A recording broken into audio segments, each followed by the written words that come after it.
Oi, gente! Sejam bem-vindos a mais um vídeo aqui do canal. Eu sou a Rafaela Ballerini e hoje a gente vai entender o que de fato é programar.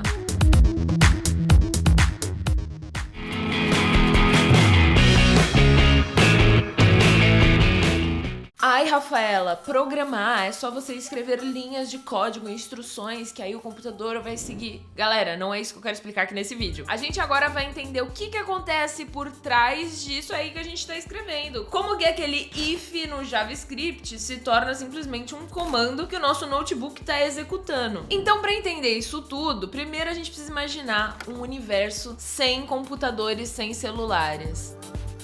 Ai, meu Deus, eu não ia ter hoje como, de fato, mandar mensagem pras pessoas que eu amo. Eu não ia ter como me comunicar com a minha chefe. Eu não ia ter como utilizar planilhas no Excel pro meu trabalho. Mas, gente, o buraco é muito mais embaixo se a gente não tivesse computadores, máquinas. Porque quando eles surgiram, eles impactaram completamente o mundo e tudo o que foi criado a partir dali. É só você pensar na série de cálculos mais complexos no âmbito de pesquisa. Quanta coisa que foi criada e possível de ser descoberta porque a gente tinha o computador para ajudar a gente. Seja na medicina, seja na área de finanças. Como que a gente consegue hoje fazer transações lá pro outro lado do mundo, entendeu? E isso tudo se deve principalmente ao fato da gente ter conseguido trocar as coisas que a gente fazia manualmente, que era passível de muito erro e que provavelmente a gente nem conseguiria fazer apenas com esse trabalho humano, e colocando isso tudo pra máquina fazer. Parece simples a gente falar dessa forma, né? Como eu falei, hoje a gente só escreve ali comandinhos que parece até inglês e aí ela sai fazendo o que a gente mandou. Mas por baixo dos panos, gente, como que componentes eletrônicos, do nada, nessa tela, do nada acontece o que a gente tá fazendo se são só componentes eletrônicos, são só coisas físicas. Então eu acho que vocês já entenderam que programar é essa parte da gente se comunicar com a máquina. Hoje a gente utiliza linguagens de programação que são mais modernas, como JavaScript, Python, Java, e elas são a língua pela qual a gente consegue se comunicar com o computador. Ele entende o que a gente tá falando apenas quando a gente consegue utilizar esse tipo de linguagem. Não adianta a gente escrever em espanhol ali, talvez até possa ter, né, uma linguagem que foi criada pra estudar em espanhol, que nem a gente tem o Portugal aqui no Brasil, mas não é assim que funciona. Tipo, computador, por favor, faça ali um negócio que eu quero. Então a gente tem aqui um exemplo de um código simples em Python, que é uma dessas linguagens de programação que a gente usa hoje em dia, que é um print olá mundo. Dá pra entender mais ou menos o que isso aqui vai fazer. O print é imprimir. Então ele vai imprimir na tela, ele vai mostrar aqui na nossa tela do notebook pela qual você está assistindo esse vídeo ou do celular. E esse olá mundo, entre aspas, vai ser exatamente o que ele vai imprimir. Isso parece meio aleatório, né? Porque como que do nada os componentes eletrônicos do meu notebook entendem que é pra eu fazer isso apenas escrevendo esse print? Na verdade, a comunicação com o nosso computador, ele não surgiu dessa forma. E a base dele, mesmo hoje, não é essa. Começou com um monte de 0 e 1. Aquele negócio que você vê naqueles filmes, os hackers, aí vários zeros e uns e aquele ambiente verde, preto e você de capuz, que na verdade são códigos em binário, são duas opções. A gente tem o 0 ou o 1. Mas o que significam essas duas opções? É o 0 desligado e o 1 ligado. O que ligado? Transistores, que são esses componentes eletrônicos. Então, se você já fez faculdade, eu tenho certeza que você já teve alguma mini história de como surgiu os computadores, como surgiu a programação. E aí tem aquela parte que a gente vê com pessoas usando cartões perfurados para poder programar na máquina, para a máquina poder entender e fazer alguma instrução que a gente quer. Como funcionavam esses cartões perfurados? Era literalmente 0 e 1, ligado e desligado. O quê? Transistores, que são os componentes eletrônicos. Então, assim que a gente consegue se comunicar com esses componentes. Só que hoje em dia a gente tem bilhões de transistores em um único chip no nosso computador. Então imagina a quantidade de possibilidades que a gente consegue utilizar desses zeros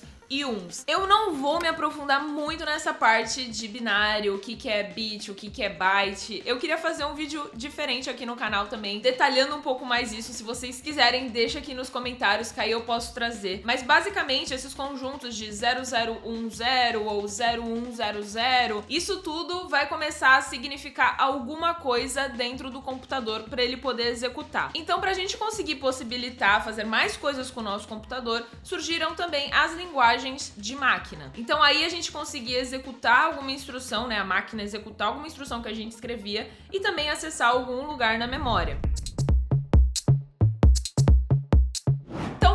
pegar um exemplo que eu vou colocar aqui. Numa linguagem de máquina, como que a gente consegue somar valores, por exemplo? Lógico que cada comandinho pode depender da arquitetura do processador da máquina, mas eu tô pegando um exemplo que a gente consegue utilizar 4 bits para comando, 4 bits para poder dizer também o lugar no registrador. Então seria 01, 01, 01, 01, né? Eu falei que eu não ia explicar sobre bit byte, mas tipo assim, vocês têm que entender que bit é realmente cada 0 ou 1 que você consegue colocar. Depois o byte e tudo mais a gente fala em outro vídeo. Então olha só, uma instrução completa de adição seria mais ou menos essa aqui. A gente utilizaria o 1100 para dizer que a gente tá fazendo um comando de adição, 10010 que vai ser o registrador de destino onde a gente vai armazenar esse valor, e os demais vão ser os dois operandos que a gente vai somar, os dois valores que a gente vai somar, um no registrador A e o outro no registrador B, por exemplo. O primeiro representado pelo 0100 e o segundo 0110. E aí você podia também fazer operações de subtração, de armazenamento. Só que, gente, imagina como que a gente ia fazer um site escrevendo em linguagem de máquina dessa forma. Vocês têm noção? Aí a gente começou a utilizar outros tipos de linguagem, como por exemplo a linguagem de montagem assembly, que eu não sei porquê, mas na minha caixinha de perguntas vocês sempre vêm pedir pra eu ensinar assembly. Vocês são muito loucos. Primeiro porque eu não tenho conhecimento pra poder ensinar, e segundo que por que vocês querem tanto saber assembly, gente? Mas eu vou dar aqui um simples exemplo pra vocês matarem essa curiosidade. O assembly, né, como é uma linguagem de montagem, ele tem uma abstração um pouquinho maior que consegue trazer um pouco mais a nossa linguagem humana pra poder programar de uma forma mais acessível. E aí, escrevendo em assembly, antes da gente executar o programa, ele é traduzido para a linguagem de máquina que a gente acabou de ver pelo montador. Então é por isso que a máquina consegue entender assembly. Então, fazendo também aqui uma instrução de adição, a gente já consegue utilizar a palavra add em inglês, que é adicionar, e ao invés da gente colocar, né, um monte de 0 e 1, tanto para representar onde a gente vai armazenar o valor e quais vão ser os operandos, a gente já consegue colocar em variáveis esse tipo de informação. Então seria add R2 R4, R6. A gente tá adicionando o R4 com o R6 e armazenando aqui no R2. Mas ainda assim, gente, vamos combinar? Com o tempo, graças a Deus, foram surgindo linguagens de mais alto nível. O que significa alto nível? Que são mais próximas aqui da nossa linguagem humana, e baixo nível são as linguagens mais perto ali do hardware, que são essas linguagens de máquina e tudo mais. E aí a gente tem exemplos, né, como C, que todo mundo que já fez faculdade com certeza iniciou aprendendo essa linguagem, Python, JavaScript, Java, C#, C++, tudo que vocês veem hoje aí no mercado. E essas linguagens de alto nível, elas acabam sendo traduzidas por compiladores ou interpretadores, e eu não vou também me detalhar muito essa parte. Se vocês quiserem um vídeo falando sobre compiladores, interpretadores, pré-processadores, também comenta aqui embaixo que eu posso trazer. Então elas são meio que traduzidas para essas linguagens de máquina, ou assembly. E lógico que hoje em dia a gente agora consegue de fato focar na lógica em si e não em zeros e uns e tudo que a gente... Meu Deus, imagina a bagunça. Então agora você entende que quando você tá escrevendo ali o seu códigozinho em C, depois ele vai ser compilado para poder ficar executável, e aí sim, a sua máquina vai compreender aquele monte de zeros e uns e o que ela tem que fazer por meio dos componentes eletrônicos que tem ali dentro dela, que são hoje bilhões e bilhões de transistores. E lembrando que a programação, ela não envolve apenas notebooks, né, os celulares. Ela envolve também você poder programar um robô, você poder programar geladeiras inteligentes, uma Alexa da vida. E hoje cada linguagem de programação, ela também é utilizada para um propósito diferente.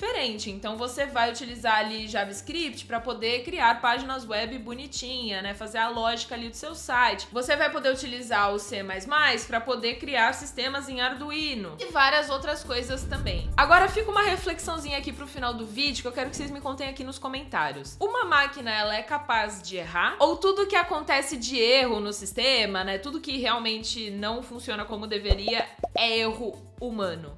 Não esqueçam de se inscrever aqui no canal, deixar o like. Um beijo e até a próxima!